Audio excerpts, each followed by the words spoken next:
Oo, mabago na. Yan po. Habang anong gusto niyong kulay para at least mas Ito po yung bahay, tapos may hagdan. Malapit na po siya matapos, April lang. Tapos ito po yung CR. Ang ganda po ng CR, ang laki.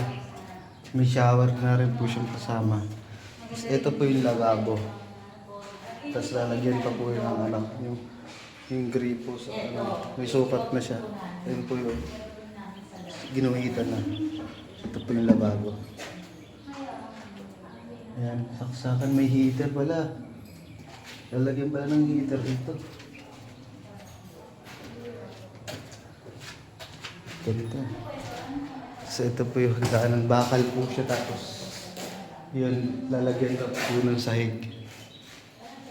So ito yung hagdanan. Tapos dito po pwede maglagay na, dito kami maglalagay ng yung parang pang studio po na pag magla-live or mag-ano po.